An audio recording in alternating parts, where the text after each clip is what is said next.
നമസ്കാരം, എല്ലാവർക്കും ശുഭദിനം ആശംസിക്കുകയാണ്. നമുക്ക് ഇന്നത്തെ പത്രങ്ങളെ, പ്രധാനപ്പെട്ട പത്രങ്ങൾ എന്തൊക്കെ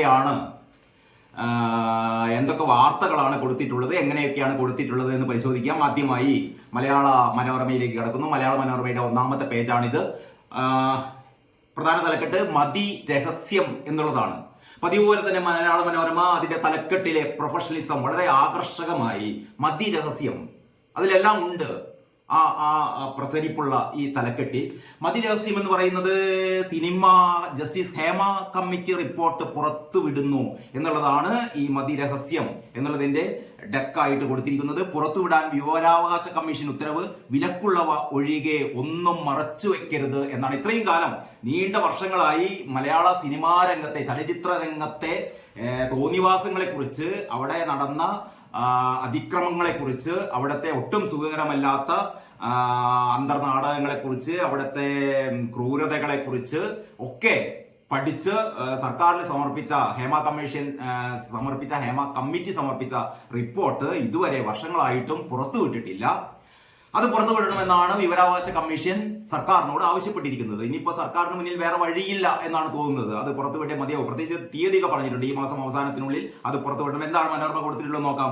ചലച്ചിത്ര മേഖലയിലെ വനിതകൾ നേരിടുന്ന പ്രശ്നങ്ങളും അവർ നേരിട്ട ദുരനുഭവങ്ങളും വിലയിരുത്തി ജസ്റ്റിസ് ഹേമ കമ്മിറ്റി സംസ്ഥാന സർക്കാരിന് സമർപ്പിച്ച റിപ്പോർട്ട് 4.5 വർഷത്തിന് ശേഷം പുറത്തുവരികയാണ്. സ്വകാര്യ വിവരങ്ങൾ ഉണ്ടെന്ന കാരണത്താൽ സർക്കാർ പൂഴ്ത്തിവെച്ച റിപ്പോർട്ട് പുറത്തുവിടാൻ സംസ്ഥാന വിവരാവകാശ കമ്മീഷനാണ് നിർദ്ദേശം നൽകിയിരിക്കുന്നത്. വിവരാവകാശ നിയമപ്രകാരം വിലക്കുള്ളവ ഒഴികെ ഒന്നും മറച്ചുവെക്കരുതെന്നും വിവരം പുറത്തുവിടുമ്പോൾ വ്യക്തികളുടെ സ്വകാര്യത ലംഘിക്കരുതെന്നും വ്യക്തമാക്കി വിവരാവകാശ കമ്മീഷണർ ഡോക്ടർ എ ഹക്കീമിന്റേതാണ് ഉത്തരവ്. അപ്പൊ നമുക്ക് പ്രതീക്ഷിക്കാം, ഈ റിപ്പോർട്ട് പരിശോധിച്ച കമ്മീഷൻ 49-ാം പേജിലെ 49-ാം ഖണ്ഡിക, പിന്നെ 81 മുതൽ 100 വരെയുള്ള പേജുകളിലെ 105 മുതൽ 196 വരെയുള്ള ഖണ്ഡികകൾ എന്നിവ ഒഴിവാക്കി പുറത്തുവിടാനാണ് നിർദ്ദേശം നൽകിയിരിക്കുന്നത്. അപ്പൊ ഇത്രയും ഭാഗങ്ങളിലാണ് വ്യക്തികളുടെ സ്വകാര്യത സ്പർശിക്കുന്ന വിവരങ്ങളുള്ളത്. അതൊഴികെ ബാക്കി എല്ലാ കാര്യങ്ങളും പുറത്തുവിടണമെന്നാണ് ജസ്റ്റിസ് ഹേമ കമ്മിറ്റി റിപ്പോർട്ടിലെ കാര്യങ്ങൾ പുറത്തുവിടണമെന്നാണ് വിവരാവകാശ കമ്മീഷൻ അറിയിച്ചിരിക്കുന്നത്. ഭാഗ്യലക്ഷ്മിയുടെ ഒരു കമന്റ് ഉണ്ട്. അതില് റിപ്പോർട്ട് എന്ത് മാറ്റമുണ്ടാക്കും എന്ന കാര്യത്തിൽ സംശയങ്ങളുണ്ട്. നടിക്കെതിരെ അതിക്രമം നടന്നിട്ടും ഇത്രയും വനിതകൾ അംഗങ്ങളായ അമ്മ എന്ന സംഘടനയിലെ എത്ര പേർ അവൾക്കൊപ്പം നിന്നു? സ്ത്രീകൾ ഒറ്റക്കെട്ടായി നിന്നാലേ പറ്റൂ എന്ന് ഭാഗ്യലക്ഷ്മി പറയുന്നു. യഥാർത്ഥത്തിൽ ഹേമ കമ്മിറ്റി കോൺസ്റ്റിറ്റ്യൂട്ട് ചെയ്തത് നടിക്കെതിരെ, നമുക്കറിയാലോ ദിലീപിന്റെ കേസ്, മലയാളത്തിലെ പ്രമുഖ നടിയെ കൊട്ടേഷൻ കൊടുത്ത് ബലാത്സംഗം ചെയ്യിപ്പിച്ചു എന്ന കേസിനെ തുടർന്നാണ് ഹേമ കമ്മിറ്റി സ്ഥാപിച്ചത്, ഹേമ കമ്മിറ്റിക്ക് രൂപം കൊടുത്തത്. അങ്ങനെ അതിലെ കണ്ടെത്തലുകളാണ് സർക്കാർ, ഗുരുതരമായ കണ്ടെത്തൽ. യഥാർത്ഥത്തിൽ അതൊക്കെ ജനങ്ങൾ അറിയേണ്ടതാണ്, ഇവിടെ എന്താ സംഭവിച്ചതെന്ന്. പക്ഷെ എന്താണെന്ന് അറിയില്ല, സർക്കാർ ആ ഒരു വിവരവും പുറത്തു വിടില്ല എന്ന പിടിവാശിയിലായിരുന്നു. ആ പിടിവാശിയുടെ പേരിലാണ്, കടക്കലാണ് ഈ വിവരാവകാശ കമ്മീഷണർ ഇപ്പോൾ ഈ ഉത്തരവ് പുറപ്പെടുവിച്ചിരിക്കുന്നത്. നമ്മുടെ സജിതാ മഠത്തിന്റെ കൂടി ഒരു കമന്റ് ഉണ്ട്. റിപ്പോർട്ടിലെ നിർദ്ദേശങ്ങളും പ്രശ്നങ്ങളുടെ കാരണങ്ങളും പുറത്തു വരണം എന്ന് സജിതാ മഠത്തിലും പറയുന്നു. പ്രശസ്ത അഭിനേത്രിയായ നാടക, സിനിമ, സീരിയൽ രംഗത്തെ പ്രമുഖയായ സജിതാ മഠത്തിന്റെ അഭിപ്രായമാണ്. മറ്റൊന്ന്, ഇറാനിലെ പെസഷ്കിയാൻ ഇറാൻ പ്രസിഡന്റ് എന്നുള്ള വാർത്ത 2 കോണത്തിലാണ് മനോരമ കൊടുത്തത്. ഇറാനിൽ യാഥാസ്ഥിതികത്വത്തിന് എതിരെ ഒരു പുരോഗമനവാദി, പരിഷ്കരണവാദി എന്നുള്ള നിലയിൽ അറിയപ്പെടുന്ന പെസഷ്കിയാനാണ് ഇറാന്റെ പുതിയ പ്രസിഡന്റ്. അറിയാലോ, നേരത്തെയുള്ള പ്രസിഡന്റ് സയ്യിദി ഹെലികോപ്റ്റർ അപകടത്തിൽ കഴിഞ്ഞ മെയ്യിൽ ദാരുണമായി കൊല്ലപ്പെട്ട വാർത്ത നമ്മളൊക്കെ അറിഞ്ഞിരുന്നു. അതിനുശേഷമാണ് ഈ ഒരു ഉപതെരഞ്ഞെടുപ്പ് നടന്നത്. ഉപതെരഞ്ഞെടുപ്പിലാണ് പെസഷ്കിയാൻ ഇറാന്റെ പ്രസിഡന്റായി മാറുന്നത്. അപ്പൊ ഇറാന്റെ ഒരു സാമൂഹിക ജീവിതത്തിലൊക്കെ എന്തൊക്കെ മാറ്റങ്ങൾ ഉണ്ടാകും എന്ന് കാത്തിരുന്ന് കാണേണ്ടതാണ്. മഹ്സിയ അമീനിയെ കുറിച്ച് ഞാൻ ഓർത്തു പോവുകയാണ്. മഹ്സിയ അമീനി തലയിൽ തട്ടമിടാത്തതിന്റെ പേരിൽ, അല്ലെങ്കിൽ ഈ പറയുന്ന മൂടുപടം ധരിക്കാത്തതിന്റെ പേരിൽ കൊല്ലപ്പെട്ട ഒരു പെൺകുട്ടിയാണ് മഹ്സ അമീനി ഇറാനിൽ. അതിന്റെ പേരിൽ ഒരുപാട് കലാപങ്ങൾ അവിടെ നടന്നിരുന്നു. പോലീസ് പിടിച്ചുകൊണ്ടുപോവുകയാണ് ചെയ്തത്. ശിരോവസ്ത്രം ധരിച്ചില്ല എന്ന കാരണത്താൽ, ശിരോവസ്ത്രം മാറിപ്പോയി അല്ലെങ്കിൽ മുടിയിഴകൾ പുറത്തു കണ്ടു എന്ന കാരണത്താൽ മഹ്സ അമീനിയെ ഇറാനിലെ സദാചാര പോലീസുകാർ പിടികൂടി. അങ്ങനെ പോലീസിന്റെ മർദ്ദനത്തിലാണ് ആ പാവം പെൺകുട്ടി മരിക്കുന്നത് കേട്ടോ. അതിനെ തുടർന്ന് ഒരുപാട് കലാപങ്ങൾ അവിടെ പൊട്ടിപ്പുറപ്പെട്ടു. നിരവധി പേരാണ് മരിച്ചത്. അവിടെ നേരത്തെ ഉണ്ടായിരുന്ന സയ്യിദി ഈ പെൺകുട്ടികൾ തലമുടി പുറത്ത് കാണിക്കരുത് എന്നുള്ള പക്ഷക്കാരനാണ്, യാഥാസ്ഥിതിവാദിയാണ്. ആയത്തുള്ള ഇറാനിലെ മത പണ്ഡിതന്മാരായ അല്ലെങ്കിൽ ആത്മീയ ആചാര്യന്മാരായ ആയത്തുള്ള ഫാമിലിയുടെ സ്വന്തം ആളാണ്. അങ്ങനെയുള്ള ഒരു പ്രശ്നങ്ങളൊക്കെ ഉണ്ടായിരുന്ന സ്ഥലമാണ് ഇറാൻ. അവിടെയാണ് ഒരു പരിഷ്കരണവാദി, എത്രമാത്രം പരിഷ്കരണവാദിയായ പെസഷ്കിയാണ് ഇറാനിൽ മാറ്റങ്ങൾ വരുത്താൻ പറ്റുമെന്നൊന്നും നമുക്കറിയില്ല. കാരണം ഇറാനിൽ പ്രസിഡന്റ് അല്ല ഒരു പരമാധികാരി, അവിടെ ആത്മീയ നേതാവായ ആയത്തുല്ല ഗമിയാണ് ഈ കാര്യങ്ങളൊക്കെ നിയന്ത്രിക്കുന്നത്. എങ്കിലും പ്രസിഡന്റിന്റെ ഒരു ഇടപെടൽ ഈ കാര്യത്തിലൊക്കെ നമ്മൾ പ്രതീക്ഷിക്കുന്നു. അപ്പൊ ഇറാനിലേക്ക് പുരോഗതിയുടെ അല്ലെങ്കിൽ അത്തരത്തിലുള്ള ഒരു സ്വാതന്ത്ര്യത്തിന്റെ ഒരു വെളിച്ചമൊക്കെ വന്നേക്കാം എന്ന് നമുക്ക് പ്രതീക്ഷിക്കാവുന്നതാണ്. മറ്റൊന്ന്, കേന്ദ്ര ബജറ്റ് ഈ മാസം 23 എന്ന് പറയുന്ന ഒരു അറിയിപ്പ് കൂടി 1-ാം പേജിൽ കൊടുത്തിട്ടുണ്ട്. നമ്മുടെ കുഞ്ചുകുറുപ്പ് എന്താ പറയുന്നത് നോക്കാം. കുഞ്ചുകുറുപ്പ് പറയുന്നു, കൂടോത്രം കൊണ്ട് തല പോകുമെന്ന് വിശ്വസിക്കുന്നവരുടെ കാലമാണിത്. മന്ത്രി സജി ചെറിയാനാണ് അങ്ങനെ പറഞ്ഞത്. അതിന് കുഞ്ചുകുറുപ്പ് പറയുന്നു, തല നേരെ നിന്നാൽ തീരുന്ന പ്രശ്നമേ ഉള്ളൂ, തല നേരെ നിന്നാൽ മതി, എന്നാൽ തീരുന്ന പ്രശ്നമേ ഉള്ളൂ എന്ന് കുഞ്ചുകുറുപ്പ് ഓർമ്മിപ്പിക്കുന്നു. പിന്നീട് ഇതിന്റെ ഉൾപേജിലേക്ക് പോകുമ്പോൾ ദശാവതാര ക്ഷേത്രങ്ങൾ സന്ദർശിച്ച് കേന്ദ്രമന്ത്രി സുരേഷ് ഗോപി ഇന്നലെ കോഴിക്കോട്ടായിരുന്നു. കോഴിക്കോട്ടെ പ്രശസ്തമായ ദശാവതാര ക്ഷേത്രങ്ങൾ സുരേഷ് ഗോപി സന്ദർശിച്ചതിന്റെ വിവരമാണ്. ഈ ദശാവതാര ക്ഷേത്രങ്ങളുടെ വിശദമായ ചിത്രങ്ങളും അതിന്റെ ഡീറ്റെയിൽസും ഒക്കെ ഉണ്ട് ഇതിൽ കൊടുത്തിട്ടുണ്ട്. എനിക്ക് തോന്നുന്നു ഈ പിൽഗ്രിമേജ് ടൂറിസത്തിന്റെ ഭാഗമായി ഒരു തീർത്ഥാടന സർക്യൂട്ടിനൊക്കെ സുരേഷ് ഗോപി പ്ലാൻ ചെയ്യുന്നുണ്ട്. അതിന്റെയൊക്കെ ഭാഗമായിട്ടാണ് ഇത്തരത്തിൽപ്പെട്ട ഈ പറയുന്ന 1, 2, 3, 4, 5, 6, 7, 8, 9, 10 അങ്ങനെ 10 ക്ഷേത്രങ്ങളുടെ, കോഴിക്കോട്ടെ പ്രശസ്തമായ ഈ ദശാവതാര ക്ഷേത്രങ്ങളുടെ പടങ്ങളൊക്കെ മനോരമ കൊടുത്തിട്ടുണ്ട്. ദശാവതാര ക്ഷേത്രങ്ങൾ സന്ദർശിച്ച് കേന്ദ്രമന്ത്രി സുരേഷ് ഗോപി. അതിന്റെ വിശദമായ വാർത്ത ഞാനൊരു വേറൊരു വീഡിയോ ചെയ്യുന്നുണ്ട് ഇത് മാത്രം ഫോക്കസ് ചെയ്തുകൊണ്ട്, അതുകൊണ്ട് അതിലേക്ക് കൂടുതൽ കടക്കുന്നില്ല. പിന്നീട് 3-ാം പേജിൽ, മനോരമയുടെ 3-ാം പേജിൽ നിറഞ്ഞ ചിരിയോടെ ആരോമൽ ചേകവരെ സ്വീകരിച്ച് MT സുരേഷ് ഗോപി MT വാസുദേവൻ നായരെ കാണാൻ ചെല്ലുന്നു. അതിന്റെ വളരെ രസകരമായ അല്ലെങ്കിൽ വളരെ മനോഹരമായ ഒരു ചെറിയ വാർത്ത ബോക്സ് സഹിതമാണ് മനോരമ കൊടുത്തിരിക്കുന്നത്. നിറഞ്ഞ ചിരിയോടെ ആരോമൽ ചേകവരെ സ്വീകരിച്ച് MT. അറിയാലോ, MTയുടെ തൂലികയിൽ പിറന്ന അതിമനോഹരമായ ചിത്രം നിങ്ങൾ എല്ലാവരും കണ്ടിരിക്കും. ഒരു വടക്കൻ വീരഗാഥയിലെ ചന്തു ആയി അഭിനയിച്ചത് നമുക്കൊക്കെ അറിയാം, നമ്മുടെ ഒക്കെ പ്രിയങ്കരനായ മമ്മൂട്ടിയായിരുന്നു. അതേപോലെ തന്നെ മമ്മൂട്ടിയുടെ ഒരു തലപ്പൊക്കത്തിൽ തന്നെ ആരോമൽ ചേകവരുണ്ടായിരുന്നു. ആരോമൽ ചേകവരുടെ റോള് ചെയ്തത് സുരേഷ് ഗോപി ആയിരുന്നു. അങ്ങനെ സുരേഷ് ഗോപിക്ക് ആരോമൽ ചേകവരുടെ റോള് കൊടുത്ത നമ്മുടെ മലയാളത്തിന്റെ അക്ഷര പുണ്യമൊക്കെ നമുക്ക് വിശേഷിപ്പിക്കാവുന്ന MTയെ സുരേഷ് ഗോപി സന്ദർശിക്കുന്ന ആ പടം, സുരേഷ് ഗോപി MTയുടെ കൈ പിടിച്ച് കേന്ദ്രമന്ത്രി സുരേഷ് ഗോപി MT വാസുദേവൻ നായരെ കോഴിക്കോട് കിഴക്കേ നടക്കാവ് കൊട്ടാരം റോഡിലെ വീട്ടിലെത്തി, സിതാര എന്ന MTയുടെ വീട്ടിലെത്തി അദ്ദേഹത്തെ സന്ദർശിച്ചപ്പോഴുള്ള ആ ചിത്രമാണ് കൊടുത്തിരിക്കുന്നത്. ആ വാർത്തയിൽ പറയുന്നത് ഇങ്ങനെയാണ്: തന്നെ കാണാനെത്തിയ ആരോമൽ ചേകവരെ നിറഞ്ഞ ചിരിയോടെ സ്വീകരിച്ച് മലയാളത്തിന്റെ പ്രിയപ്പെട്ട MT. കേന്ദ്രമന്ത്രിയായ ശേഷം ഔദ്യോഗികമായ ആദ്യ കോഴിക്കോട് സന്ദർശനത്തിന്റെ ഭാഗമായാണ് സുരേഷ് ഗോപി ഇന്നലെ രാവിലെ കൊട്ടാരം റോഡിലെ സിത്താരയിലെത്തിയത്. MT വാസുദേവൻ നായർ തന്റെ എക്കാലത്തെയും മികച്ച തിരക്കഥകളിൽ ഒന്നായ ഒരു വടക്കൻ വീരഗാഥയിൽ മമ്മൂട്ടിയുടെ ചന്തുവിനൊപ്പം തലപ്പൊക്കമുള്ള ആരോമൽ ചേകവർ എന്ന കഥാപാത്രത്തെയാണ് സുരേഷ് ഗോപിക്കായി സമ്മാനിച്ചത്. സിത്താരയിൽ മുറിക്കകത്തേക്ക് സുരേഷ് ഗോപി കയറി വരുമ്പോൾ തന്നെ ഇരുകൈകളും നീട്ടിയാണ് MT സ്വീകരിച്ചത്. MTയുടെ കാലിൽ തൊട്ട് സുരേഷ് ഗോപി വണങ്ങി. പിന്നീട് കയ്യിൽ കരുതിയ പൊന്നാട അണിയിച്ചു. ഒരു മരക്കസേര കൊണ്ടുവന്ന് MTക്ക് മുമ്പിലിട്ട് അതിലിരുന്നാണ് സുരേഷ് ഗോപി MTയോട് സംസാരിച്ചത്. MTയുടെ ഭാര്യ കലാമണ്ഡലം സരസ്വതി ടീച്ചർ, മകൾ അശ്വതി എന്നിവരോട് വിശേഷങ്ങൾ പങ്കുവച്ച ശേഷമാണ് സുരേഷ് ഗോപി വീട്ടിൽ നിന്ന് ഇറങ്ങിയത്. BJP ജില്ലാ secretary VK Sajeevan, vice president KB Sudheer ഉൾപ്പെടെയുള്ള ആൾക്കാരൊക്കെ നമ്മുടെ സുരേഷ് ഗോപിക്കൊപ്പം ഉണ്ടായിരുന്നു. ഏതായാലും അത് കഴിഞ്ഞിട്ട് അടുത്ത വാർത്തയാണ്. ഗുരുദേവ കോളേജ് സംഘർഷം, SFI പ്രവർത്തകർക്കെതിരെയും പോലീസ് നടപടി. കഴിഞ്ഞ ദിവസം നമ്മൾ പറഞ്ഞിരുന്നു ഈ ഗുരുദേവ കോളേജിൽ പ്രിൻസിപ്പലിനെതിരെ പോലീസ് നടപടി എടുത്തിരുന്നു. കാരണം പ്രിൻസിപ്പല് SFI നേതാവിന്റെ മുഖത്ത് അടിച്ചു, കർണത്തടിച്ചു, ചെവിയുടെ കർണപ്പുടം പൊട്ടിപ്പോയി എന്നൊക്കെ പറഞ്ഞിട്ടുള്ള പേരിലായിരുന്നു ഈ പ്രിൻസിപ്പൽക്കെതിരെ കേസെടുത്തത്. അതേസമയം പ്രിൻസിപ്പലിന്റെ കർണത്തടിക്കുകയും പ്രിൻസിപ്പലിന്റെ നെഞ്ചത്ത് അടുപ്പ് കൂട്ടുകയും പ്രിൻസിപ്പലിന്റെ കാല് രണ്ടും തല്ലിയൊടിക്കുകയും എന്നൊക്കെ വീരവാദം മുഴക്കിയ അല്ലെങ്കിൽ ഭീഷണി മുഴക്കിയ SFIക്കാർക്കെതിരെ നടപടിയൊന്നും എടുത്തിരുന്നില്ല. പക്ഷേ ഇതാ പുതിയ വാർത്ത: SFI പ്രവർത്തകർക്കെതിരെയും പോലീസ് നടപടി. അതേപോലെ തന്നെ SFI Koyilandy area president BR Abhinav, SNDP college വിദ്യാർത്ഥികളും SFI പ്രവർത്തകരുമായ അമൽജിത്ത്, പിന്നെ എന്താണ് അനുനാഥ് എന്നിവർക്കും പോലീസ് നോട്ടീസ് നൽകി. ഇരുവരും കണ്ടാൽ അറിയുന്ന 15 പേരും ചേർന്ന് മർദ്ദിച്ചു എന്നായിരുന്നു പ്രിൻസിപ്പലിന്റെ പരാതി. അങ്ങനെ ഏതായാലും നല്ല കാര്യം, SFIക്കെതിരെയും പോലീസ് കേസെടുത്തല്ലോ. ഇത് പത്രവാർത്തകൾ വന്നതിന്റെ പേരിലും നിരന്തരമായി പോലീസിനെതിരെ വിമർശനം ഉയർന്നതിന്റെ പേരിലൊക്കെയാണ്. അതല്ലെങ്കിൽ എല്ലാവരും മൗനം അവലംബിച്ചു നിന്നാൽ ഇവർക്കെതിരെ കേസൊന്നും എടുക്കില്ല. അതേസമയം പോലീസ് സാന്നിധ്യത്തിൽ പ്രിൻസിപ്പലിനെതിരെ ഭീഷണി പ്രസംഗം നടത്തിയ SFI നേതാക്കൾക്കെതിരെ ഇതുവരെ കേസെടുത്തിട്ടില്ല. പോലീസ് ഇവർക്കെതിരെ കേസെടുത്തിട്ടില്ല. പോലീസിന്റെ മുന്നിൽ വെച്ചിട്ടായിരുന്നു ഈ പറയുന്ന SFI ക്രിമിനലുകൾ ഈ പറയുന്ന പ്രിൻസിപ്പാലിന്റെ കാല് രണ്ടും വെട്ടുമെന്ന ഭീഷണി മുഴക്കിയത്. എന്നിട്ട് പോലും എന്ത് ചെയ്തിട്ടില്ല, ഈ പ്രിൻസിപ്പലിനെതിരെ ഈ ഭീഷണി മുഴക്കിയ ഈ SFI നേതാക്കൾക്കെതിരെ പോലീസ് ഒരു നടപടിയും എടുത്തിട്ടില്ല. DYFIയുടെ നേതാവായിരുന്നു പ്രസംഗിച്ചത്, ഈ പ്രിൻസിപ്പാലിന്റെ നെഞ്ചത്തിട്ട് അടുപ്പ് കൂട്ടുമെന്ന് പ്രസംഗിച്ചത്. അത് കേൾക്കാനും പോലീസുകാരുണ്ടായിരുന്നു. എന്നിട്ടും പോലീസ് അനങ്ങിയിട്ടില്ല. അപ്പോൾ പോലീസിന്റെ ഭാഗത്തു നിന്ന് ഇനിയും തിരുത്തലുകൾ വേണ്ടതുണ്ട് എന്ന് മാത്രം ഓർമ്മിപ്പിക്കുകയാണ്.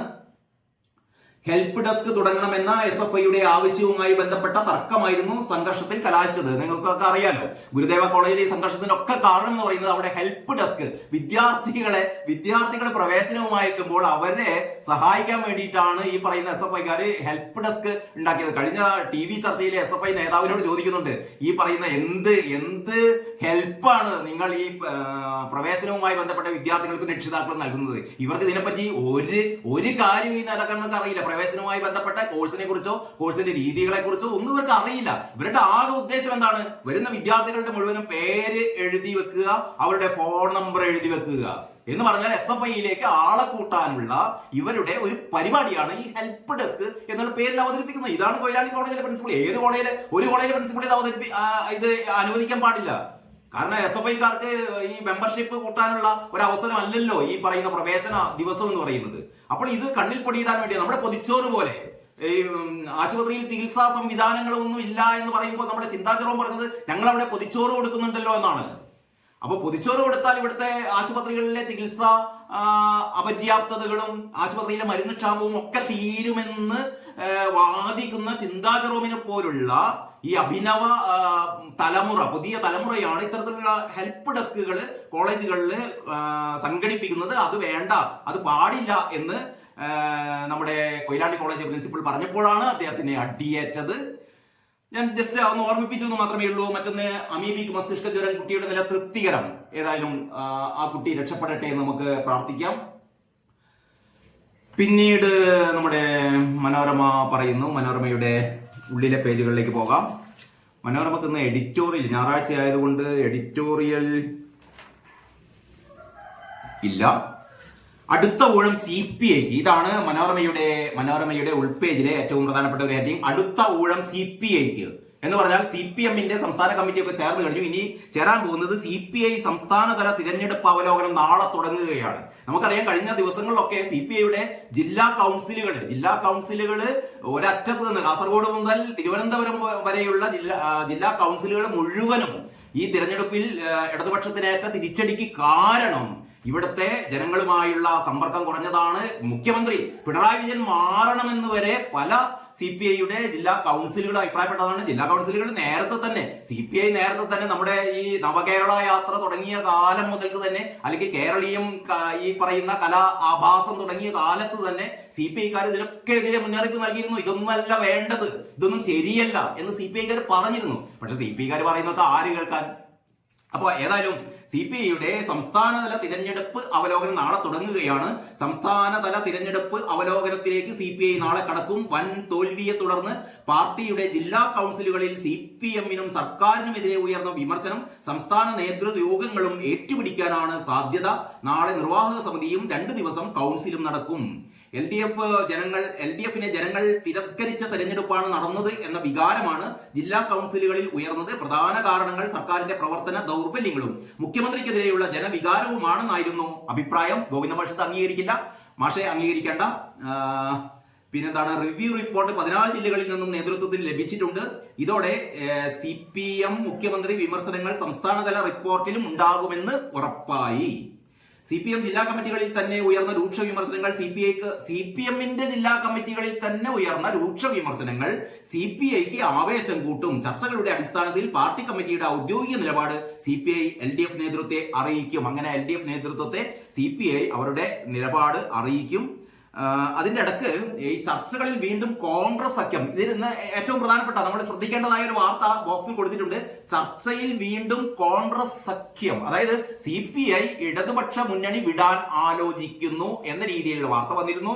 ആ വാർത്ത ശരിയാണ്. പല ജില്ലാ കൗൺസിലുകളും ആവശ്യപ്പെടുന്നത് ഇനിയും ഈ ഇടതുപക്ഷത്ത് ഇങ്ങനെ കടിച്ചു തൂങ്ങി നിൽക്കേണ്ട കാര്യമില്ല, നമുക്ക് UDFിലേക്ക് മാറാം എന്ന് CPIയിലെ ഒരു വിഭാഗം ആളുകൾക്ക് താല്പര്യമുണ്ട്. മിക്കവാറും നമുക്ക് പ്രതീക്ഷിക്കാം CPI, കാരണം എല്ലാ കാലത്തും CPMന്റെ ഈ ചവിട്ടുമടിയുമേറ്റ് നിൽക്കാൻ അവർക്ക് പറ്റും. ചവിട്ടുമടിയുമേറ്റ് നിൽക്കുന്നതല്ല പ്രശ്നം.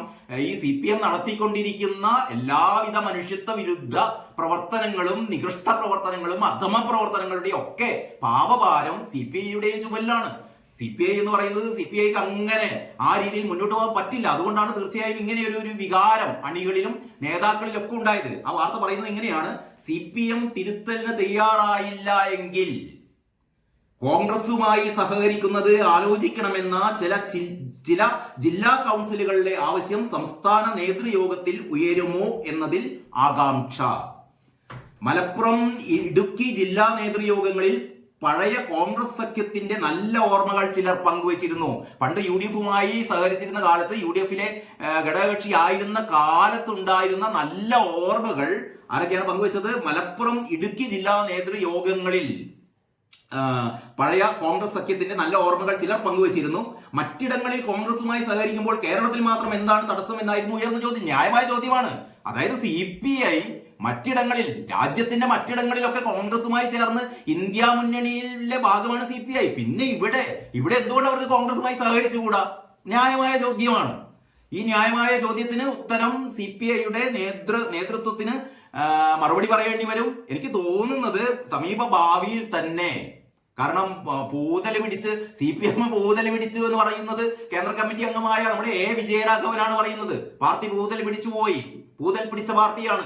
പൂതൽ പിടിച്ച പാർട്ടിയിൽ CPIക്ക് ഇനിയും നിന്ന് എന്തിന് CPI കൂടി പൂതൽ പിടിക്കണം. അതുകൊണ്ട് CPI മിക്കവാറും ഈ പറയുന്ന ഇടതുപക്ഷ മുന്നണിയോട് ഗുഡ് ബൈ പറയുമെന്നാണ് നമുക്ക് തോന്നുന്നത്. അതേപോലെ തന്നെ നമ്മുടെ INLകാരും ഇടതുബന്ധം വേണ്ടെന്ന് INL കാസർഗോഡ് കമ്മിറ്റിയിൽ അഭിപ്രായം. INLകാരും ഇടതുപക്ഷം വിടാൻ വേണ്ടി, ഇടതു മുന്നണി വിടാൻ വേണ്ടി കാത്തിരിക്കുന്നു. അപ്പോൾ വരാനിരിക്കുന്ന 2026 നടക്കാൻ പോകുന്ന നിയമസഭാ തിരഞ്ഞെടുപ്പിൽ എന്തൊക്കെ അട്ടിമറികളാണ് സംഭവിക്കാൻ പോകുന്നതെന്ന് നമുക്ക് ഏതാണ്ടൊക്കെ ഊഹിക്കാം. പിന്നീട് മറ്റൊരു വാർത്ത പറയുന്നത് പരാതികൾ സ്വീകരിക്കുക BJP ജില്ലാ പ്രസിഡന്റ് വഴി. അതായത് സുരേഷ് ഗോപിയും നമ്മുടെ ജോർജ് കുര്യനും ഒക്കെ കേന്ദ്രമന്ത്രിമാരായപ്പോൾ ഇവർക്ക് നൽകുന്ന പരാതികള് BJPയുടെ ജില്ലാ പ്രസിഡന്റ് വഴിയായിരിക്കും ഇനി മുതൽ സ്വീകരിക്കുക. സുരേഷ് ഗോപി നേരത്തെ പറഞ്ഞിരുന്നു പരാതികൾ കൊടുത്തപ്പോൾ അതൊക്കെ നമ്മുടെ ജില്ലാ കമ്മിറ്റികൾക്ക് കൊടുത്താൽ മതി, അവർ മുഖാന്തരമാണ് വരിക, അതാണ് അതിന്റെ നേരായ വഴി എന്ന് പറഞ്ഞിരുന്നു. അത് നമ്മുടെ AS ഉല്ലാസിന്റെ സ്റ്റോറിയാണ്.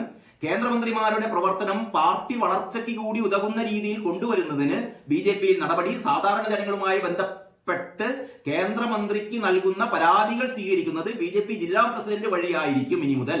സംസ്ഥാനത്തെ വലിയ സംഭവങ്ങളിൽ ഇടപെടുന്നതും നിലപാട് വ്യക്തമാക്കുന്നതും സംസ്ഥാന നേതൃത്വത്തിന്റെ കൂടിയാലോചനയിലൂടെയാകും.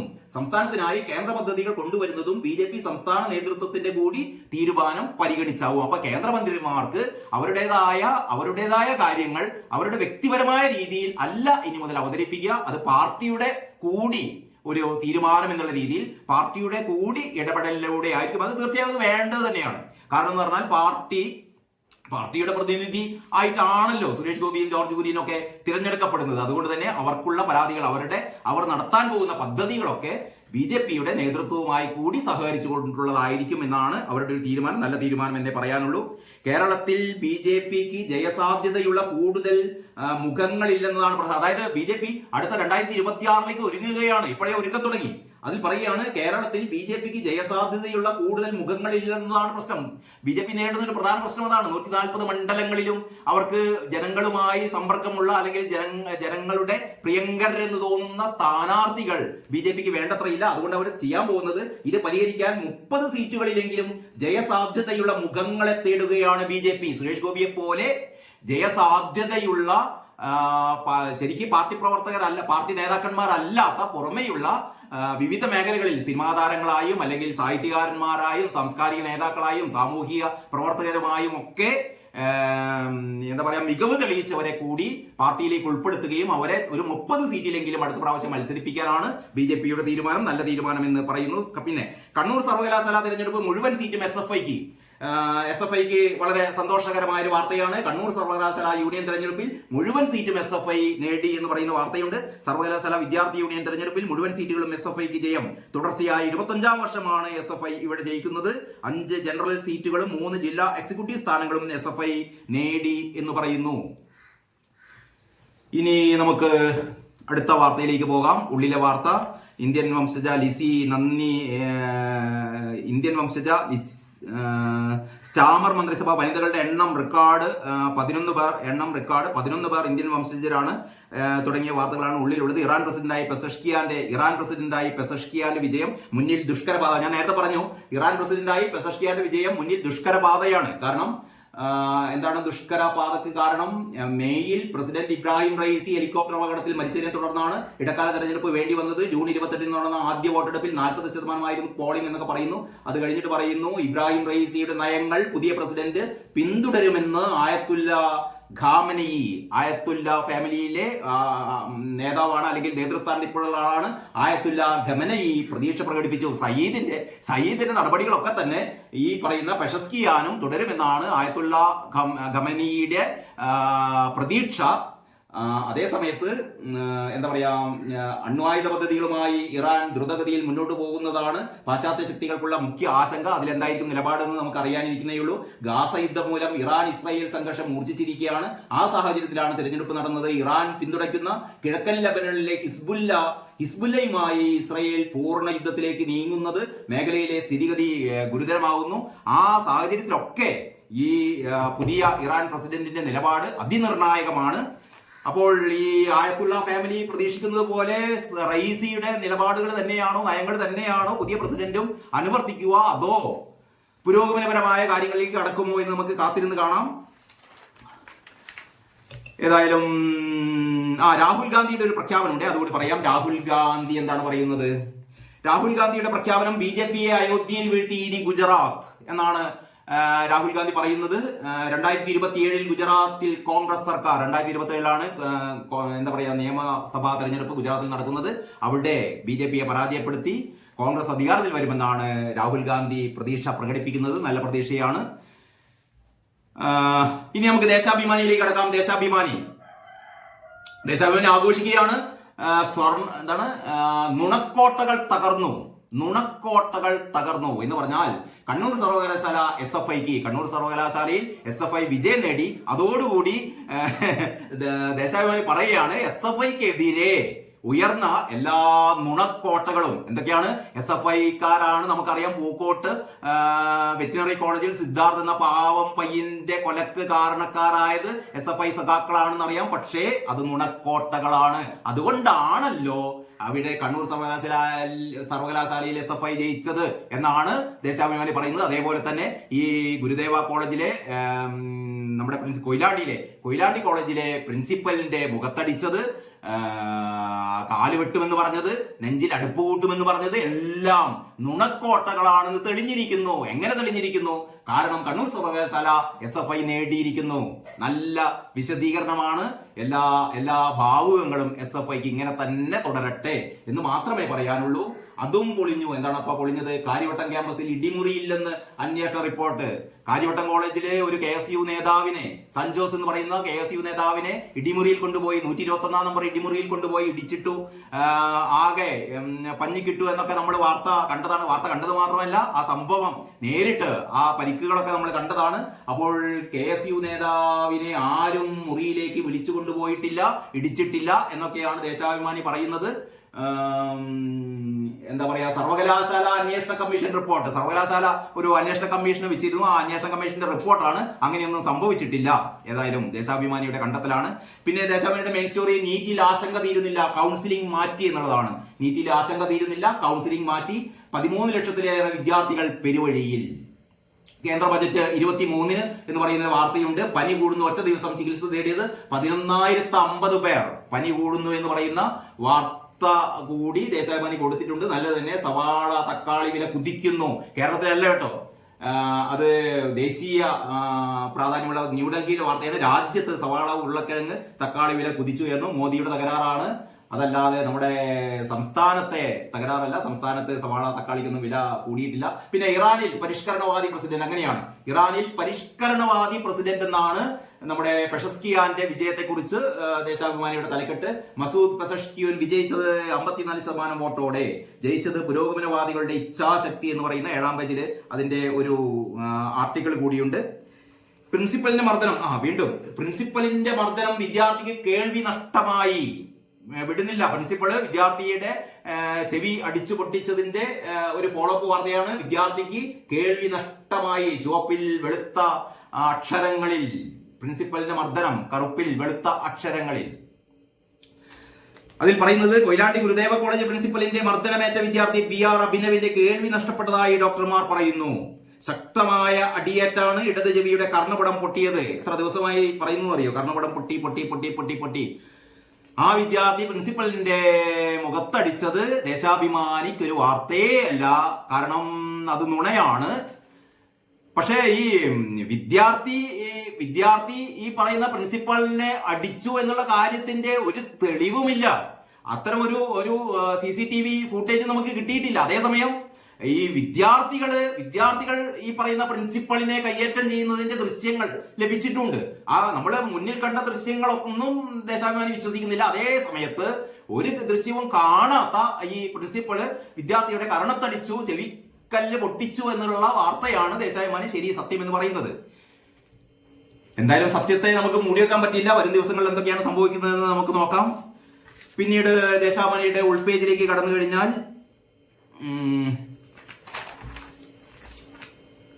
കണ്ണൂർ സർവകലാശാല വീണ്ടും കണ്ണൂർ സർവകലാശാല SFI വിജയം, ഇത് വിദ്യാർത്ഥികളുടെ മറുപടി എന്ന് വീണ്ടും ഉള്ളിലെ വാർത്തയുണ്ട്.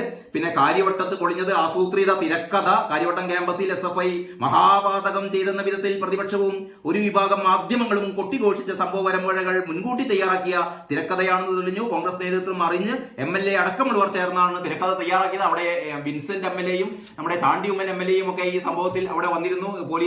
പോലീസ് ഇവർക്കെതിരെ ഈ പറഞ്ഞ മർദ്ദിച്ച SFI-ക്കാർക്കെതിരെ കേസെടുക്കാത്തതുകൊണ്ട് അവിടെ വന്നിരുന്നു. അവസാനമാണ് കേസെടുത്തത്. പക്ഷെ പറയുന്നു എല്ലാം ആസൂത്രിത തിരക്കഥയായിരുന്നു എന്നാണ് ഉള്ളിലെ പേജിലും പറയുന്നത്. പിന്നെന്താണ്, ന്യായീകരിച്ച് K. സുരേന്ദ്രൻ. ഒരു തെറ്റിദ്ധരിപ്പിക്കുന്ന ഒരു വാർത്ത. ദേശാഭിമാനിയുടെ ഒരു സ്ഥിരം സ്റ്റൈലാണ് തെറ്റിദ്ധരിപ്പിക്കുന്ന വാർത്തകൾ കൊടുക്കുക എന്നുള്ളത്. അതായത് ന്യായീകരിച്ച് K. സുരേന്ദ്രൻ ന്യായീകരിക്കുന്നു. സുരേഷ് ഗോപിക്ക് പണത്തിന്റെ ആവശ്യമുണ്ടാവും. ഒരു പക്ഷേ ഇങ്ങനത്തെ ഒരു തലക്കെട്ടിടാൻ ലോകത്ത് ദേശാഭിമാനി മാത്രമേ ഉള്ളൂ. സുരേഷ് ഗോപിയുടെ ജീവിതം ഒരു തുറന്ന പുസ്തകമാണ്. സുരേഷ് ഗോപി തനിക്ക് കിട്ടുന്ന സിനിമയിൽ അഭിനയിച്ച് കിട്ടുന്ന വേതനത്തിന്റെ ഒരു വലിയ ശതമാനം ഇവിടെ ജീവകാരുണ്യ പ്രവർത്തനങ്ങൾക്ക് വിനിയോഗിക്കുന്നു എന്നുള്ളത് ഇവിടെ എല്ലാവർക്കും അറിയാവുന്ന കാര്യമാണ്. എന്നിട്ട് ദേശാഭിമാനി പറയുന്നു സുരേഷ് ഗോപിക്ക് പണത്തിന്റെ ആവശ്യമുണ്ടോ. അതായത് കഴിഞ്ഞ ദിവസം സുരേഷ് ഗോപി പറഞ്ഞിരുന്നല്ലോ, അതായത് ഞാൻ ഈ ഉദ്ഘാടനത്തിന് വരുമ്പോൾ പൈസ വാങ്ങുന്നത് സുരേഷ് ഗോപി പറഞ്ഞത് വിശദമാക്കുകയും ചെയ്തിരുന്നു. അതായത് ഈ സ്വർണ്ണക്കട പോലുള്ള അല്ലെങ്കിൽ വ്യാപാര സ്ഥാപനങ്ങൾ ക്രയവിക്രയത്തിലൂടെ പണം സമ്പാദിക്കുന്ന വ്യാപാര സ്ഥാപനങ്ങൾ പല സെലിബ്രിറ്റികളും ഉദ്ഘാടനം ചെയ്യാറുണ്ട്. നമ്മൾ കാണാറുണ്ട്. നിത്യേന ഹണി റോസിനെ പോലുള്ള സിനിമാ നടിമാര്, അല്ലെങ്കിൽ നമ്മുടെ മുകേഷ് സിനിമാ നടനായ മുകേഷ് എന്താ പറയാ MLA ആയിരുന്നിട്ടും അദ്ദേഹവും ഈ ഉദ്ഘാടനത്തിന് പോകുന്നുണ്ട്. അപ്പൊ ഈ ഉദ്ഘാടനത്തിന് പോകുന്നവർ ഈ സ്വകാര്യ കച്ചവട താല്പര്യങ്ങളുള്ള സ്ഥാപനങ്ങളിൽ ഉദ്ഘാടനത്തിന് പോകുന്ന സെലിബ്രിറ്റികളൊക്കെ കാശ് വാങ്ങാറുണ്ട്. അപ്പൊ സുരേഷ് ഗോപി പറയുന്നു, ഞാൻ ഇത്തരത്തിലുള്ള സ്ഥലത്ത് പോകുമ്പോൾ ഞാനും കാശ് വാങ്ങും. ഞാൻ അവിടെ പോകുന്നത് കേന്ദ്രമന്ത്രി എന്ന നിലക്കോ അല്ലെങ്കിൽ MP എന്ന നിലക്കോ ആയിരിക്കില്ല. അവിടെ പോകുന്നത് സിനിമാ താരം എന്നുള്ള നിലക്ക് തന്നെയായിരിക്കും. കാശ് വാങ്ങും. ഈ കാശിൽ ഒറ്റ പൈസ പോലും ഞാൻ എടുക്കില്ല എന്നും സുരേഷ് ഗോപി പറയുന്നുണ്ട്. ഒറ്റ പൈസ പോലും ഞാൻ എടുക്കില്ല, അത് മുഴുവനും ഇവിടുത്തെ ജീവകാരുണ്യ പ്രവർത്തനത്തിന് വേണ്ടി ഞാൻ ചെലവഴിക്കുമെന്ന് സുരേഷ് ഗോപി പറയുമ്പോ ദേശാഭിമാനി പറയുകയാണ് സുരേഷ് ഗോപി പണത്തിന്റെ ആവശ്യമുണ്ടാവുമെന്ന്. അതുകൊണ്ട് അത് ന്യായീകരിച്ച് കെ സുരേന്ദ്രൻ അത് ന്യായീകരിക്കുകയാണ് എന്ന് പറയുന്നു. ആ വാർത്തയുടെ ഉള്ളിലേക്ക് കൂടി നമുക്കൊന്ന് കടക്കേണ്ടതായിട്ടുണ്ട്. കേന്ദ്ര സഹമന്ത്രി സുരേഷ് ഗോപി ഉദ്ഘാടനങ്ങൾക്ക് പണം വാങ്ങുമെന്ന് പറഞ്ഞതിനെ ന്യായീകരിച്ച് BJP സംസ്ഥാന പ്രസിഡന്റ് കെ സുരേന്ദ്രൻ. നടനെന്ന നിലയിൽ പണം വാങ്ങുന്നതിൽ എന്താണ് തെറ്റെന്ന് സുരേന്ദ്രൻ കോട്ടയത്ത് വാർത്താ സമ്മേളനത്തിൽ ചോദിച്ചു. സിനിമാ താരങ്ങൾ ഉദ്ഘാടനത്തിന് പണം വാങ്ങാറുണ്ടല്ലോ. സുരേഷ് ഗോപിക്ക് അദ്ദേഹത്തിന്റേതായ ആവശ്യങ്ങൾ ഉണ്ടാകും. അദ്ദേഹത്തിന്റേതായ ആവശ്യങ്ങൾ എന്ന് പറഞ്ഞാൽ അദ്ദേഹത്തിന് വീട്ടിലേക്ക് കൊണ്ടുപോകലല്ല സുരേഷ് ഗോപിയുടെ ആവശ്യം എന്ന് പറഞ്ഞാൽ. നിങ്ങൾക്കറിയാലോ, ഈ മിമിക്രിക്കാരുടെ സംഘടനയ്ക്ക് സുരേഷ് ഗോപി ഓരോ സിനിമയിൽ അഭിനയിക്കുമ്പോഴും ഓരോ സിനിമയിൽ നിന്ന് പ്രതിഫലം കിട്ടുമ്പോഴല്ല, പ്രതിഫലം കിട്ടുന്നതിന് മുമ്പ് അഡ്വാൻസ് തുകയിൽ നിന്ന് 2 ലക്ഷം രൂപ ഓരോ സിനിമയിൽ അഭിനയിക്കുമ്പോഴും വളരെ കാലമായി ഇവിടത്തെ മിമിക്രി കലാകാരന്മാർക്ക് സുരേഷ് ഗോപി നൽകി വരുന്നുണ്ട്. ഇങ്ങനെ എത്ര ജീവകാരുണ്യ പ്രവർത്തനങ്ങളാണ് സുരേഷ് ഗോപി നടത്തിക്കൊണ്ടിരിക്കുന്നത്. ഇതൊക്കെ സുരേഷ് ഗോപി ആരുടെയും പോക്കറ്റിൽ നിന്ന് എടുത്തു കൊടുക്കുകയല്ല. ഇത് ഡിവൈഎഫ്ഐക്കാർ പൊതിച്ചോറ് കൊടുക്കുന്ന പോലുള്ള പരിപാടിയല്ല. നാട്ടുകാർ മുഴുവൻ പൊതിച്ചോറ് ഉണ്ടാക്കിയിട്ട് അത് ഡിവൈഎഫ്ഐയുടെ ലേബലിൽ കൊടുക്കുന്ന പോലെ അല്ല. ഇത് സുരേഷ് ഗോപി സ്വന്തം പോക്കറ്റിൽ നിന്ന് കാശെടുത്ത് കൊടുക്കുകയാണ്. അതാണ് സുരേന്ദ്രൻ പറയുന്നത്. സുരേന്ദ്രന്റെ വാക്കുകളെ വളച്ചൊടിച്ചിട്ടാണ് ദേശാഭിമാനി ഇങ്ങനെ ഒരു വാർത്ത ഉണ്ടാക്കിയത്. ഞാൻ പറയുന്നത്, ഈ ഒരു വാർത്ത വായിച്ചു കഴിയുന്ന അടിമ സഖാക്കളല്ലാത്ത ആൾക്കാർ എത്രമാത്രം ഈ പറയുന്ന പാർട്ടിയോട് വിദ്വേഷം ഉണ്ടാകുന്നറിയോ? എങ്ങനെ ഈ പാർട്ടിക്ക് CPM എങ്ങനെ വോട്ടുകൾ നഷ്ടപ്പെടുന്നു എന്നുള്ളതിന്റെ തെളിവിതാണ്. എനിക്ക് പറയാനുള്ളത്, ദേശാഭിമാനി ഒരു 4-5 കൊല്ലത്തേക്ക് പ്രവർത്തനം നിർത്തി കഴിഞ്ഞാൽ ഒരുപക്ഷെ CPM രക്ഷപ്പെടും. കാരണം ഓരോ ദിവസവും കള്ള വാർത്തകൾ പഴയ പോലെ അല്ല. ഇപ്പോൾ കള്ള വാർത്തകൾക്കൊന്നും ഒരു സ്ഥാനമില്ല. കാരണം ജനങ്ങൾക്ക് വാർത്തകൾ അറിയാൻ ഒരുപാട് സോഴ്സ് ഉണ്ട്. ഈ പറയുന്ന, ഞാനിപ്പോ നിങ്ങൾക്ക് മുമ്പിൽ 5 പത്രങ്ങളാണ് അവതരിപ്പിക്കുന്നത്. ഈ 5 പത്രങ്ങളിലും അല്ലാത്ത ഒരുപാട് വാർത്തകൾ സോഷ്യൽ മീഡിയ വഴി പാറി പറക്കുന്നുണ്ട്. എല്ലാവരുടെ കയ്യിലും മൊബൈൽ ഫോൺ ഉണ്ട്. ഒന്ന് തൊട്ട് നോക്കിയാൽ നിങ്ങൾക്ക് ലോകം മുഴുവനുമുള്ള വാർത്തകൾ അറിയാൻ പറ്റും. അവിടെ ഒരിക്കലും കള്ള വാർത്തകൾ ചെലവാകില്ല. അതുകൊണ്ടൊക്കെയാണല്ലോ ഈ പൗരത്വ ഭേദഗതി ബില്ലിനെ കുറിച്ചുള്ള ഈ CPM-ന്റെ വിലയിരുത്തലുകൾ, അല്ലെങ്കിൽ നമ്മുടെ പിന്നെന്താണ് മണിപ്പൂർ പ്രശ്നം, അങ്ങനെ പല കാര്യങ്ങളിലും കള്ളത്തരങ്ങൾ പറഞ്ഞിട്ട് അതൊക്കെ പൊട്ടിപ്പോയത് എന്താണെന്ന് വെച്ചാൽ സത്യസന്ധമായ വാർത്തകള് ജനങ്ങൾക്ക് അറിയാൻ എന്നുള്ള വകുപ്പുണ്ട്. അപ്പോൾ ഇനി മുതൽ ഇങ്ങനെ ഈ പച്ച കള്ളത്തരങ്ങൾ ദേശാഭിമാനി എഴുതരുത് എന്ന് പറയുന്ന ഒരു ചെറിയ അഭ്യർത്ഥന കൂടി നടത്തുകയാണ്. നമുക്ക് ദേശാഭിമാനിയിൽ നിന്ന് നേരെ കേരളകൗമുദിയിലേക്ക് പോകാം. കേരളകൗമുദിയുടെ 1-ാമത്തെ പേജ് ഇതാ. കേരളകൗമുദിയിൽ മുന്നൊരു ക്വാർട്ടർ പേജ് പരസ്യമുണ്ട്. അതില് ടോപ്പ് ബാറായിട്ട് കൊടുത്തത് ലഡാക്കിൽ ചൈനക്ക് മറുപടിയായി സോറവാർ ടാങ്ക്. അതായത് ഇന്ത്യ സ്വയം രൂപകൽപ്പന ചെയ്ത യുദ്ധ ടാങ്ക്, അതിന്റെ പരീക്ഷണം അത് കഴിഞ്ഞ് അത് അടുത്ത വർഷം തന്നെ അത് യുദ്ധമുന്നണിയിലേക്ക് പോകുമെന്നുള്ള വാർത്തയാണ്. ലഡാക്കിൽ ചൈനക്ക് മറുപടി, സോറവാർ ടാങ്ക്. അത് കഴിഞ്ഞിട്ട് വീട്ടിലെ വൈദ്യുതി വിച്ഛേദിച്ചു, KSEB ഓഫീസ് ആക്രമിച്ച പ്രതിക്ക് ഇരുട്ടടി, ജീവനക്കാരെ മർദ്ദിച്ചു, ഉപകരണങ്ങൾ തകർത്തു, 3 ലക്ഷം നഷ്ടം. അവസാനം KSEB ഈ മനുഷ്യന്റെ വീട്ടിലേക്കുള്ള വൈദ്യുതി കട്ട് ചെയ്തിരിക്കുകയാണ്. അതാണ് ഒരു വാർത്ത കൊടുത്തത്. മറ്റൊന്ന് മസൂദ് പെസഷ്കിയാൻ ഇറാൻ പ്രസിഡന്റ്. വാർത്ത ചെറുതായി പോയി, വളരെ ചെറിയ, അത്രക്കൊന്നും പ്രാധാന്യം കൊടുക്കാത്ത രീതിയിലാണ് കേരളത്തിൽ കൊടുത്തത്. അത് ഏതായാലും ശരിയായില്ല. ഇത് കുറച്ച് വലുതാക്കി കൊടുക്കേണ്ടതായിരുന്നു. കാരണം അന്താരാഷ്ട്ര തലത്തിൽ തന്നെ ഒരുപാട് ചലനങ്ങൾ ഉണ്ടാവാൻ സാധ്യതയുള്ള ഒരു പുതിയ മാറ്റമാണ് ഇറാനിൽ സംഭവിച്ചിരിക്കുന്നത്. അത് വളരെ ശുഷ്കമായ രീതിയിലാണ് കേരളമതി കൊടുത്തത്. അതാണ് കേരളമതി ചിലപ്പോഴൊക്കെ പേജ് ചെയ്യുന്ന ആൾക്കാരുടെ ഒരു കസർത്ത്, ഇങ്ങനെയൊക്കെ ചില അബദ്ധങ്ങൾ ഉണ്ടാക്കാറുണ്ട്. പിന്നെ അനിശ്ചിതത്വം നീറ്റ് കൗൺസിലിംഗിലും ജൂലൈ 3-ാം വാരം നടത്തുമെന്ന് കേന്ദ്രം എന്നാണ് മെയിൻ സ്റ്റോറി. പ്രസൂനസ് കണ്ടത്താണ് നിരന്തരം മെയിൻ സ്റ്റോറി എഴുതുന്നത്. അടുത്ത കാലത്തായി പ്രസൂനസ് കണ്ടത്തിന്റെ സ്റ്റോറികളാണ് നിരന്തരം വരുന്നത്. മോദിയുടെ ആദ്യ ബജറ്റ്, മോദി 3-ാം മന്ത്രിസഭയിലെ ആദ്യ ബജറ്റ് 23-ന് എന്ന് പറയുന്ന ഒരു ചെറിയ വാർത്തയും കൊടുത്തിട്ടുണ്ട്. തലവരയുണ്ട് സുജിത്തിന്റെ. പ്രതിപക്ഷ നേതാവിന്റെ കാർ അപകടത്തിൽപ്പെട്ടു, ആർക്കും പരിക്കില്ല. പ്രതിപക്ഷ നേതാവിന്റെ കാർ അപകടത്തിൽപ്പെട്ടു, ആർക്കും പരിക്കില്ല. അതിൽ കമന്റ് ഒന്നും കാണുന്നില്ല. കമന്റ് ശൂന്യമായി വെച്ചതാണ്. ഒരുപക്ഷെ കൂടോത്രം കൊണ്ട് ശൂന്യമായി പോയതാണോ അതല്ല ഇതിലെ വരികൾ മിസ്സായി പോയതാണെന്ന് അറിയില്ല. എന്തായാലും ഈ ശൂന്യത കാണാൻ ഒരു രസമുണ്ട്. ഏതായാലും പ്രതിപക്ഷ നേതാവിന്റെ കാർ അപകടത്തിൽപ്പെട്ടതാണ്. സുധാകരന് ഒരു കൂടോത്രം, സുധാകരന്റെ വീട്ടിൽ നിന്ന് കൂടോത്രം കുഴിച്ചെടുത്തതാണ്. കൂടോത്രം കുഴിച്ചെടുത്ത് കഴിഞ്ഞപ്പോൾ പ്രതിപക്ഷ നേതാവിന്റെ കാർ അപകടത്തിൽപ്പെടുകയും ചെയ്തു. കൂടോത്രത്തിന്റെ ഒരു ശക്തി എന്ന് മാത്രമേ പറയാനുള്ളൂ. പിന്നീട് സ്റ്റാമറിനെ ക്ഷണിച്ച് മോദി, വ്യാപാര കരാർ വേഗത്തിലാക്കും. ബ്രിട്ടനിലെ പുതിയ പ്രധാനമന്ത്രിയെ ക്ഷണിച്ച് മോദി വ്യാപാര കരാർ വേഗത്തിലാക്കുമെന്ന് പറയുന്ന വാർത്തയുണ്ട്. പിന്നീട് ഈ കേരള കൗമുദിയുടെ ഉള്ളിലെ പേജിലേക്ക് പോയ ഉള്ളിലാണ് വിവരാവകാശ കമ്മീഷൻ ഉത്തരവ്, ജസ്റ്റിസ് ഹേമ കമ്മീഷൻ റിപ്പോർട്ട് പുറത്തുവിടണമെന്നുള്ള വാർത്ത ഉള്ളിലാണ് കൊടുത്തിരിക്കുന്നത്. മാത്രമല്ല കോവളം സതീഷ് കുമാറിന്റെ ഒരു സ്പെഷ്യൽ സ്റ്റോറി ഉണ്ട്. കോവളം സതീഷ് കുമാറിന്റെ സ്റ്റോറി, ജസ്റ്റിസ് ഹേമ കമ്മീഷന് ചെലവായത് 1 കോടി രൂപ, 1,06,00,000 രൂപയാണ് ഹേമ കമ്മീഷന് വേണ്ടിയിട്ട് സർക്കാർ ചെലവഴിച്ചത്. റിപ്പോർട്ട് അടഞ്ഞിരിക്കാൻ അണിയറ നീക്കം, ഈ റിപ്പോർട്ട് പുറത്തു വരാതിരിക്കാൻ വേണ്ടിയിട്ടുള്ള അണിയറ നീക്കമുണ്ടെന്ന് കോവളം സതീഷ് കുമാർ പറയുന്നു. കോവളം സതീഷ് കുമാർ വളരെ മിടുക്കനായ ഒരു റിപ്പോർട്ടറാണ്. മലയാള സിനിമാ ലോകത്തെ കൊള്ളരുതായ്മകൾ അക്കമിട്ട് നിരത്തുന്ന justice Hema commission report, Hema committee report സർക്കാർ അടച്ചു വെച്ചിട്ട് ഇന്നേക്ക് 4 വർഷവും 6 മാസവും 7 ദിവസവും ആകുന്നു. റിപ്പോർട്ട് പുറത്തുവിടണമെന്ന വിവരാവകാശ കമ്മീഷൻ ഉത്തരവ് തിരിച്ചടിയാണെങ്കിലും അത് വെളിച്ചം കാണുന്നത് തടയാനുള്ള നടപടികളുമായി സർക്കാർ മുന്നോട്ട് പോകാനാണ് സാധ്യത എന്നാണ് കോവളം സതീഷ് കുമാർ പറയുന്നത്. അപ്പം ഇത് വെളിച്ചം കാണുമെന്നുള്ള പ്രതീക്ഷയൊന്നും വേണ്ട, സർക്കാർ എന്തെങ്കിലുമൊക്കെ കുത്തിത്തിരിപ്പ് ഉണ്ടാക്കും. ആ ഒരു കുത്തിത്തിരിപ്പിനെ പറ്റി കൂടി കോവളം സതീഷ് കുമാർ പറയുന്നുണ്ട്. അതിങ്ങനെയാണ്: വിവരാവകാശ കമ്മീഷൻ റിപ്പോർട്ടിനെതിരെ ഹൈക്കോടതിയെ സമീപിക്കാനും സാംസ്കാരിക വകുപ്പ് ആലോചന തുടങ്ങി. റിപ്പോർട്ടിന്മേൽ സർക്കാർ നിയോഗിച്ച സമിതിയുടെ പഠനം പൂർത്തിയാക്കിയിട്ടില്ലെന്നുൾപ്പെടെ ചൂണ്ടിക്കാട്ടിയാവും കോടതിയെ സമീപിക്കുക. സർക്കാർ ഒരു സമിതിയെ വെച്ചിട്ടുണ്ട് ഇത് പുറത്തുവിടണോ വേണ്ടേ എന്ന് തീരുമാനിക്കാൻ വേണ്ടിയിട്ട്. അതുകൊണ്ട് ഇങ്ങനെ ഒരു സമിതി ഉള്ളത് കൊണ്ട് വിവരാവകാശ കമ്മീഷണറുടെ ഈ ഉത്തരവ് പാലിക്കാൻ നിവൃത്തിയില്ല, അല്ലെങ്കിൽ പാലിക്കാൻ സാധ്യതയില്ല. അവർ ഹൈക്കോടതിയിൽ പോകുമെന്നാണ് കോവളം സതീഷ് കുമാർ പറയുന്നത്. ഒരുപക്ഷെ അങ്ങനെ സംഭവിച്ചേക്കാം. കാരണം ഇത്രയും കാലം മൂടിവെച്ചതല്ലേ. യഥാർത്ഥത്തിൽ ഇത്തരം കോടികൾ, 1 കോടിയിൽ അധികം ചെലവാക്കി നടത്തിയ ഒരു പഠന റിപ്പോർട്ട്, അന്വേഷണ റിപ്പോർട്ട് പുറത്തുവിടുക തന്നെ വേണം. കാരണം എല്ലാവരും ആവശ്യപ്പെടുന്നതാണ്. പക്ഷെ അത് ചില തൽപര കക്ഷികളെ സംരക്ഷിക്കാനുള്ള സർക്കാരിന്റെ നീക്കമാണ് ഇതിന് പിന്നിൽ എന്നുള്ളത് നമുക്കറിയാം. വിഴിഞ്ഞം കൃത്യമായ പദ്ധതികൾ വേണം എന്നുള്ള എഡിറ്റോറിയലാണ് കേരള കൗമുദിയുടേത്. വിഴിഞ്ഞം കൃത്യമായ പദ്ധതികൾ വേണം എന്ന് പറയുന്ന സംഭവം. പിന്നീട് RV ബാബുവിന്റെ ന്യൂനപക്ഷ പ്രീണനം സാമൂഹ്യ നീതിയുടെ ലംഘനം. ഇടതുപക്ഷം ന്യൂനപക്ഷ പ്രീണനം നടത്തുന്നില്ല എന്നാണ് ഗോവിന്ദ മാഷ് കഴിഞ്ഞ ദിവസം പറഞ്ഞത്. RV ബാബു അത് ശ്രദ്ധിച്ചിട്ടുണ്ടോ എന്ന് അറിയില്ല. ഗോവിന്ദ മാഷിന്റെ വാക്കുകൾ നമ്മൾ ശരിക്ക് ശ്രദ്ധിക്കണം, മനസ്സിലാക്കണം. കാരണം ഗോവിന്ദ മാഷ് സത്യമേ പറയൂ. പക്ഷേ RV ബാബു പറയുന്നു ന്യൂനപക്ഷ പ്രീണനം സാമൂഹ്യ നീതിയുടെ ലംഘനമാണ് എന്ന്. അത്യാവശ്യം ലെങ്തിലുള്ള ലേഖനമാണ്. നമുക്കിതിനെ കുറിച്ച് അടുത്തൊരു വീഡിയോയിൽ നമുക്ക് വിശദമായി ചർച്ച ചെയ്യാം.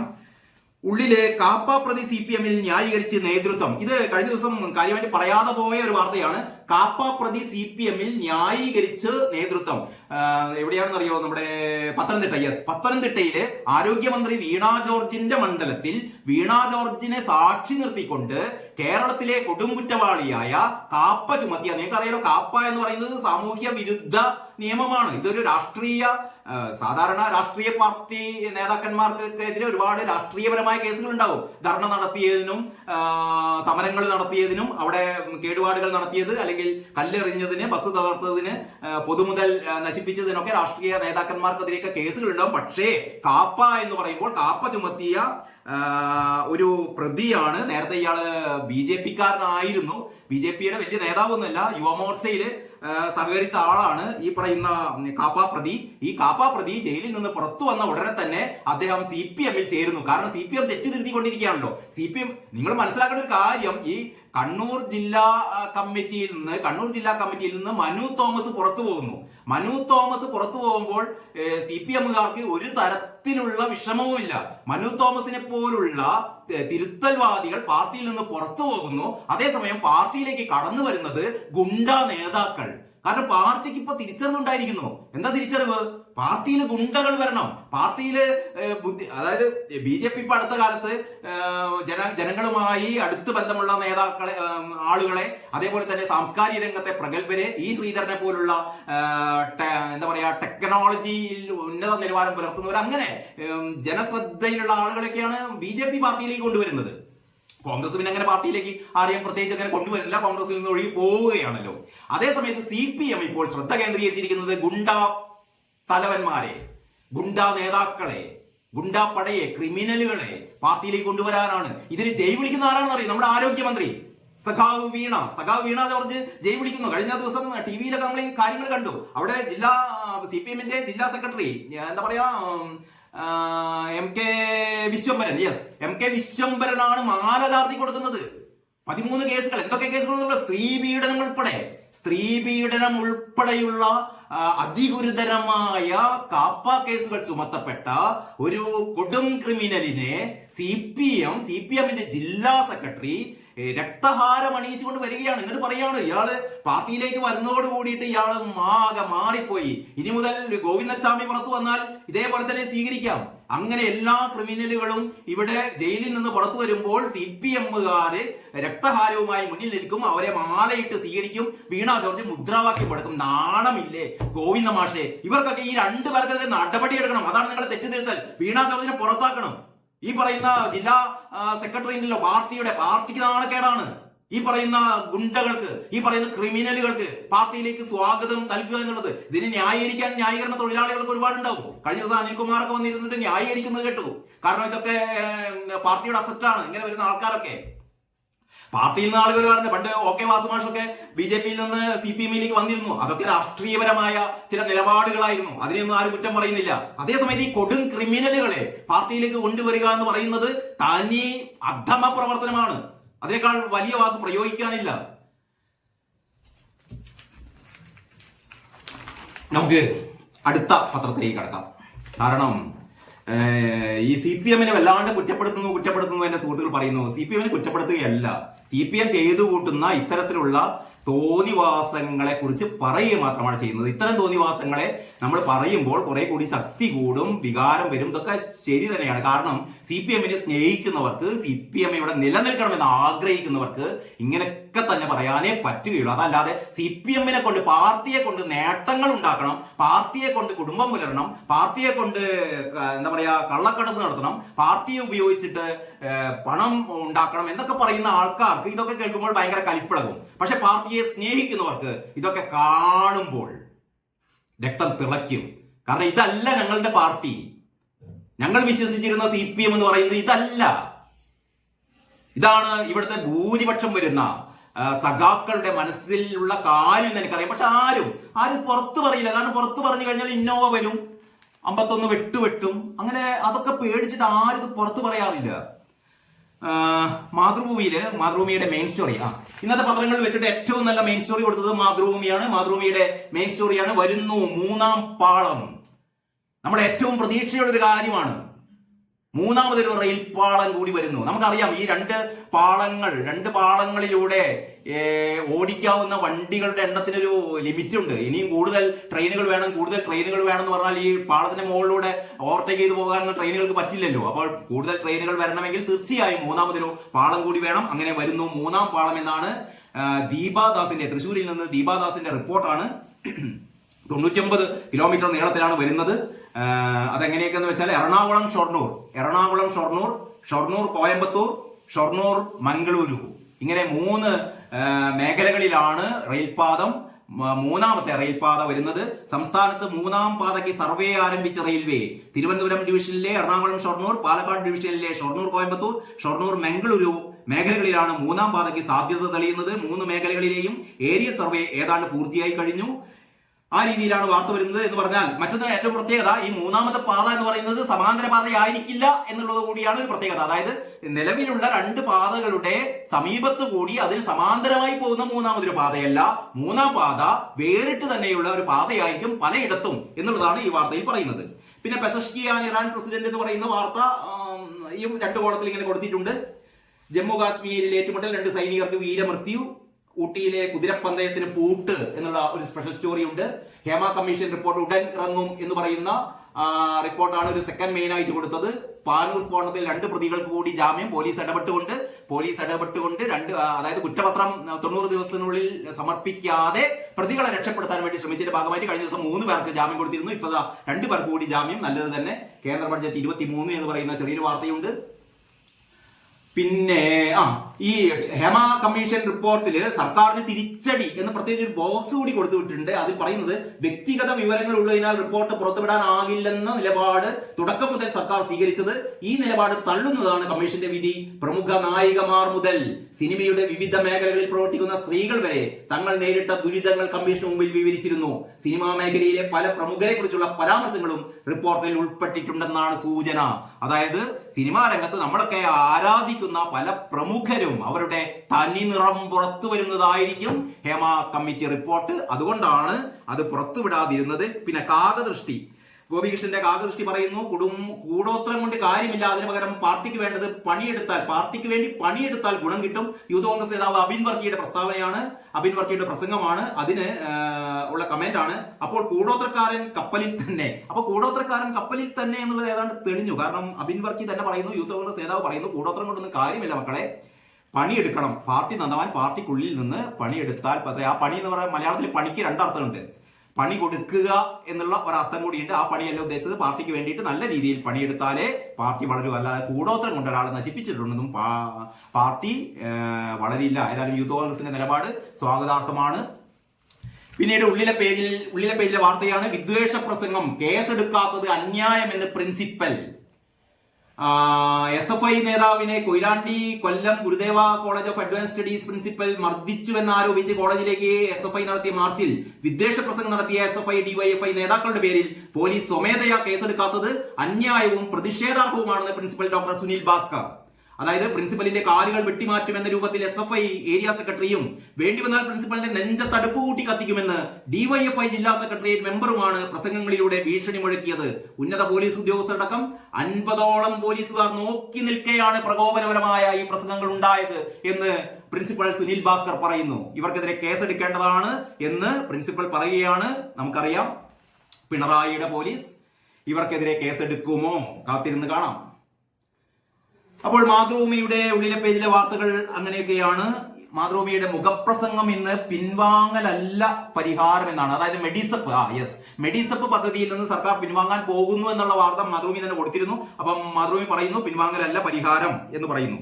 ഈ മാതൃഭൂമിയിൽ കേട്ടതും കേൾക്കേണ്ടതും എന്നുള്ള ഒരു പ്രതിവാര പങ്ക്തിയിൽ ഒരു 2-3 കാര്യങ്ങളൊന്ന് കേൾക്കേണ്ടതാണ്. ഒന്ന് ബിനോയ് വിശ്വം പറഞ്ഞത്, കഴിഞ്ഞ ദിവസങ്ങളെ ബിനോയ് വിശ്വം പറഞ്ഞതാണ്, എങ്കിലും ഒന്നുകൂടി നമുക്ക് കേൾക്കാം ബിനോയ് വിശ്വത്തിന്റെ വാക്കുകൾ. SFIയുടെ ഇപ്പോഴത്തെ പോക്ക് തിരുത്തിയേ പറ്റൂ. അവർ വിദ്യാർത്ഥി പ്രസ്ഥാനത്തിന്റെ ചരിത്രം പഠിക്കണം, ആശയപരമായി അറിവ് നേടണം. ഇല്ലെങ്കിൽ വലതുപക്ഷത്തിന് ഇടതുപക്ഷത്തെ ആക്രമിക്കാൻ അവർ വഴിയൊരുക്കും. AISF നിന്ന് വിട്ടുപോയവർ SFI രൂപീകരിച്ചപ്പോഴും ആശയങ്ങൾ അടിസ്ഥാനമാക്കിയാണ് 2 സംഘടനകളും പ്രവർത്തിച്ചത്. ഈ ചരിത്രമൊക്കെ നേതാക്കൾ SFIക്കാരെ പഠിപ്പിക്കണം. ബിനോയ് വിശ്വം. അതേപോലെ മറ്റൊന്ന് നമ്മുടെ ഗ്രാമപ്രകാശ് മാഷ്, NR ഗ്രാമപ്രകാശ് മാഷ് കാണുന്നുണ്ട് എന്ന് വിചാരിക്കുന്നു. മാഷ് ഒരു ഇടതുപക്ഷ സഹയാത്രികനാണ്. പക്ഷെ മാഷ് വളരെ കൃത്യമായി ഒരു കാര്യം പറയുന്നു. ഗവർണറെ മാറ്റി ചാൻസലറായി മല്ലിക സാരാഭായിയെ നിയമിക്കുമ്പോൾ ശമ്പളം നൽകേണ്ടതില്ലെന്നാണ് സർക്കാർ പറഞ്ഞിരുന്നത്. കേരള കലാമണ്ഡലത്തില് നമുക്കൊക്കെ അറിയാലോ, കേരള കലാമണ്ഡലത്തില് പ്രശസ്തി നടത്തുകയായ മല്ലിക സാരാഭായിയെ നിയമിക്കുമ്പോൾ, ഗവർണറെ മാറ്റിയിട്ട് ചാൻസലറായി നിയമിക്കുമ്പോൾ സർക്കാർ പറഞ്ഞിരുന്നത് മല്ലിക സാരാഭായിക്ക് ശമ്പളമൊന്നും കൊടുക്കേണ്ടതില്ല എന്നായിരുന്നു പറഞ്ഞത്. എന്നാൽ ഇപ്പോൾ 2 ലക്ഷം രൂപ ശമ്പളം നൽകാനുള്ള പ്രതിമാസം 2 ലക്ഷം രൂപ ശമ്പളം നൽകാനുള്ള സർക്കാർ നീക്കം തെറ്റാണ്.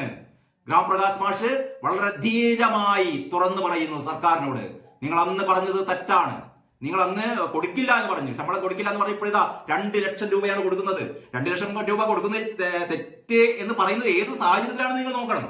അതായത് തീരുമാനം കലാമണ്ഡലത്തെ സാമ്പത്തികമായി തകർക്കും. കലാമണ്ഡലം ഇപ്പം തന്നെ സാമ്പത്തികമായി വൻ തകർച്ചയിലാണ്. ഈ ഗവർണറെ മാറ്റി പകരം ചാൻസലറായ ഈ പറയുന്ന മല്ലിക സാരാഭായിക്ക് പ്രതിമാസം 2 ലക്ഷം രൂപ വീതം കൊടുക്കുമ്പോൾ ഇപ്പോൾ തന്നെ സാമ്പത്തിക സ്ഥിതി തകർന്നു പോയ സർവകലാശാല കലാമണ്ഡലം കൂടുതൽ പ്രതിസന്ധിയിലേക്ക് നീളുമെന്നാണ് ഒരുപാട് കാലം കലാമണ്ഡലത്തിന്റെ VC ആയിരുന്ന നമ്മുടെ ഗ്രാമപ്രകാശ് മാഷ്, NR ഗ്രാമപ്രകാശ് മാഷ് പറയുന്നത്. ജീവനക്കാർക്ക് പോലും ശമ്പളം നൽകാനുള്ള ശേഷി കലാമണ്ഡലത്തിന് ഇല്ലാത്ത സാഹചര്യത്തിൽ ഇത്രയും തുക നൽകുന്നത് ശരിയല്ല.